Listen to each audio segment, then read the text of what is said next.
खबर आ रही है गाजियाबाद की टोनिका सिटी से, जहां 23 जून की सुबह एक बंद कमरा, बाहर सब कुछ सामान था, लेकिन उस चार दीवारी के भीतर लिखी जा रही थी किसी की मौत की एक खौफनाक स्क्रिप्ट, जिसे सुनकर किसी के भी रोंगटे खड़े हो जाएं। एक ऐसा मर्डर जिसे सुसाइड का रूप देने के लिए साथे दिमाग ने हर मोहरा सलीके से चला, लेकिन गुनाह चाहे कितने भी तरीके से किया जाए, लेकिन पुलिस की नज़रों से नहीं बच पाता, यानी कानून के हाथों से नहीं बच पाता है।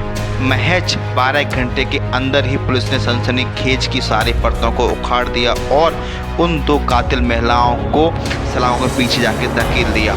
और जो सच सामने आया वो किसी डार्क वेब सीरीज यानी कि खतरनाक क्राइम स्टोरी से कम नहीं था। इस खूनी खेल की शुरुआत होती है 29 जून को गाजियाबाद की टोनिका सिटी के रहने वाले समीर खान उर्फ नासिर ने थाने पहुंचकर एक तहरीर थी अपने भाई जाकिर की मौत की। पुलिस ने तुरंत मामले की गंभीरता को देखते हुए बीएनएस की कई धाराओं के तहत मुकदमा दर्ज कर लिया और तफ्तीश की सुइयां तेजी से घूमने लगीं।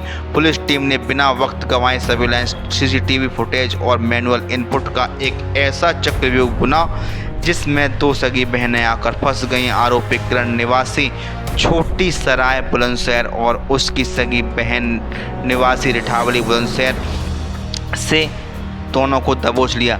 जब उनकी निशानदेही पर हत्या के इस्तेमाल किया गया सारा सामान बरामद हो गया तो साजिश पूरी अपने आप खुलकर सामने आ गई। इतना ही नहीं, पुलिस कस्टडी में बैठी मुख्य आरोपी किरण ने जब मुंह खोला तो सस्पेंस से पर्दा उठा।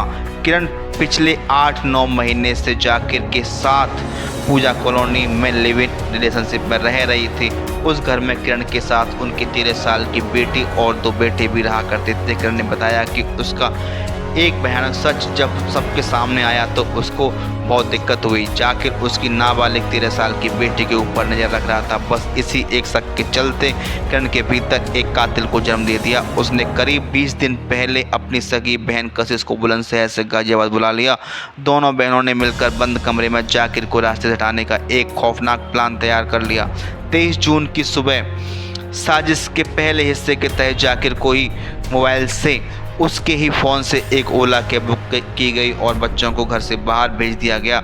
और अब सिर्फ घर में 3 लोग थे, जाकिर और जाकिर की फ्रेंड और किरण साथ में थी, यानी किरण और कशिश दोनों साथ में थी। जैसे ही मौका मिला किरण ने एक भाई डंडे से जाकिर के सर पर जोरदार वार किया। जाकिर संभल नहीं पाया और बेहोश होकर ज़मीन पर गिर पड़ा। इसके बाद दोनों बहनों ने मिलकर एक गमछे से जाकिर का गला तब तक घोंटा जब तक कि उसकी सांसें हमेशा के लिए थम नहीं गईं।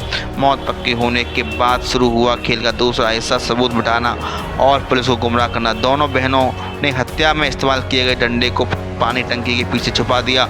इसके बाद मर्डर को सुसाइड दिखाने के लिए उन्होंने उसी गमछे से पंखे से बांधकर जाकिर को लटका दिया, जिससे कि सबको लगे आत्महत्या है। बस उसके बाद दोनों बहनों ने एम्बुलेंस को फ़ोन